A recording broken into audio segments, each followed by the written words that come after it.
Hello, hello. Round two of the local three-man tournament that was not supposed to be local, but ended up being local.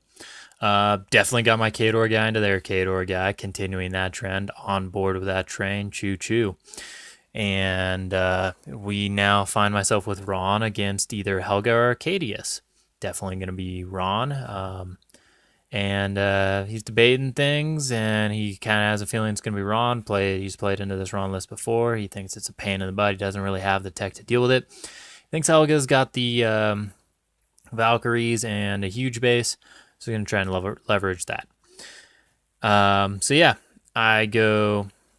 Oh, yep, here we are. This is the start of things.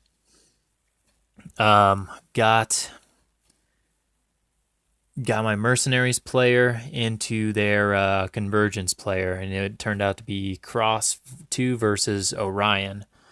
So that's a matchup I'm a little bit worried about, just because Cross 2 can randomly die to Orion, and Orion can randomly die to Cross 2. And it's also the modulators with the E-Leap are really annoying to steelheads. They just have a hard time doing anything, because then they kind of die in droves on both ends of the turn. So that worries me.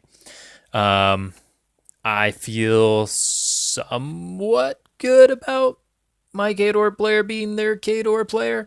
If you're listening to this, my Kador player, I have lots of faith in you. It's just, I don't know what the frick is going to happen over there. And I feel pretty good about this matchup. So we are moving on with that. And I go up the board. And the basic goal is to do the typical Ron thing, have my arc nodes have easy paths to places. After some apparitions, have Helios have an easy trample path, and have Discordia there to close things out. So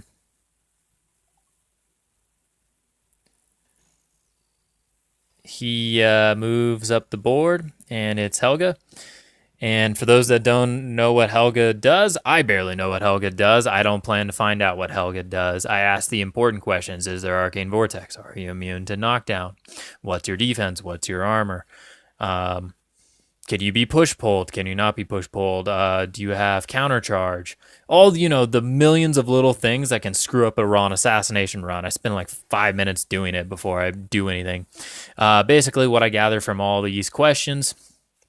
and I had already scouted this ahead beforehand and given myself the green go-ahead to drop Ron. I just couldn't remember if there was anything that was going to really screw me up. With Defender's Ward on Helga and behind the wall, she's a really good defense. It's something like 21 or something stupid. And she's pretty good armor. She's armor 19. And then she's got, for defensive tech, she's got these 3 Valkyries.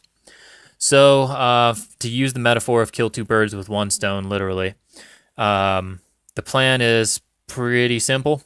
Get a Chimera to within 8 of Helga, right about here. It's going to be my Chimera on the side that's coming up here. And I don't want to deal with that defense 21. Even with Puppet Master and Arcane Secrets, I just don't want to deal with it. So I'm going to take this Pharaoh Valkyrie. And I put a lot of thought into this. I'm not going to mess this up. I put the Pharaoh Valkyrie TK'd right next to Helga to the side of her. If I put the Pharaoh Valkyrie right here, I won't have any room to TK Helga. So I TK the Pharaoh Valkyrie right there. Then I force hammer it into Helga. And Ron has been puppet mastered, so I've got some grace if I really screw the pooch on some of these rolls. Helga gets force hammered. The 4 dice PAL 12 force hammer kills the Valkyrie. No tough. Oh, because it's knocked down, which is nice. So one of the shield guards is done, taken care of. And then with my 2 remaining focus, I TK Helga to right about here. And now she is no longer within 3 of this Valkyrie over here. And there's only 1 Valkyrie. And now Helios, being the good dog he is, he's going to go fetch and bring me Helga. Helios comes up about 5 inches. Helga's right there. Drags Helga. 1 gets shield guarded and drags Helga. He's boosting to hit every one of these hits to avoid the triple ones. Drags Helga to right about here. These battle mages come up the side and start blasting Helga. It's dice off 9, do a little bit of damage. Pull her to right. I pull her right up to about here. Then these battle mages come up to right about here, and they shoot her a whole bunch and pull her to right about here. And then now Alara doesn't have to move. So Discordia is within 8 of Alara. And Discordia goes up and puts her into the dirt. And if that had failed, he would speed a death out of the way with Pathfinder. And then these other battle mages could do it. And Alara could also charge Helga. But Helga dies from Discordia. Was not a fun game for my opponent.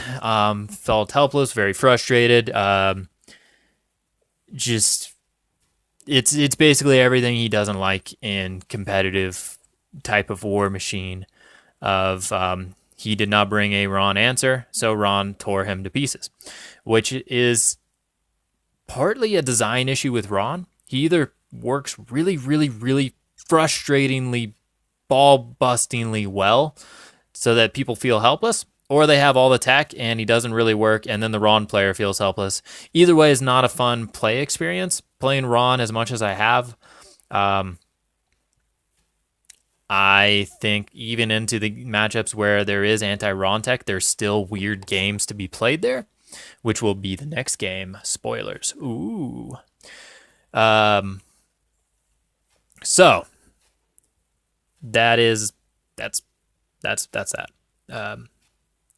This game makes me kind of want to retire Rahn unless I'm going to a big tournament. And also, I'm thinking about if I do go to a big tournament, I want to try out Rahn with Double Trident, Helios, 3 Battle Mages, because it's mixing in range attacks with spells, and it's just giving a little bit more survivability to the list, a little more meat to the list, and it's giving more and more things, and it's giving me out of feet turn good damage results. And I'm dropping Discordia, Alara, Chimera, and Eilish to make that happen. So it's a heavy cost, but I think it's going to be better overall in the long run. Also, Trident's just like TK. It is less arc nodes, though. But this game really makes me want to drop Rahn from my pairing. It's just... It did...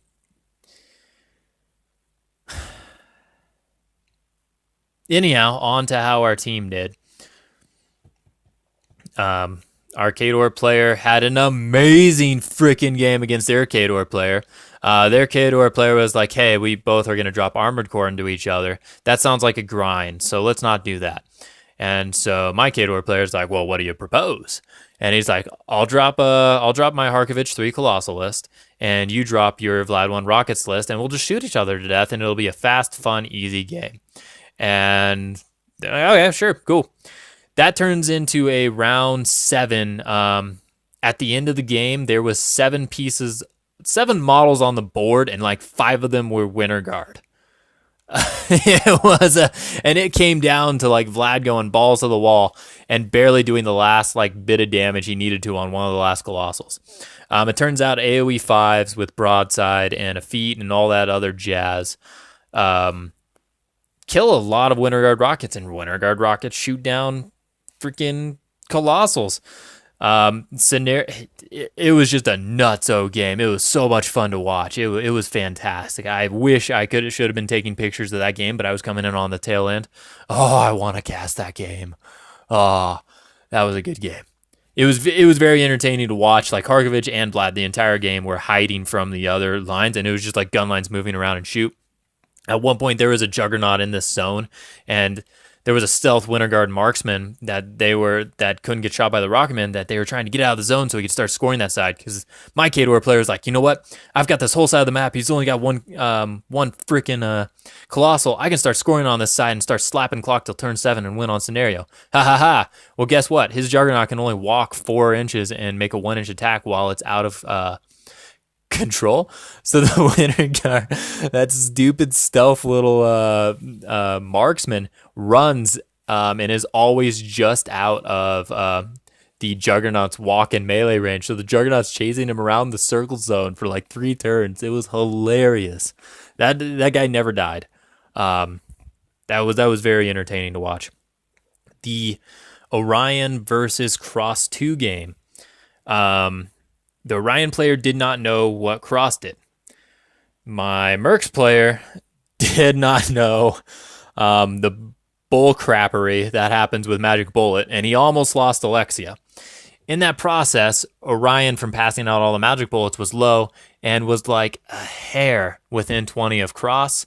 So Cross went up and first off got rid of most of his shield guards, and then pop, pop, pop, pop. Put like 2 shots into Orion after shield guards and killed Orion.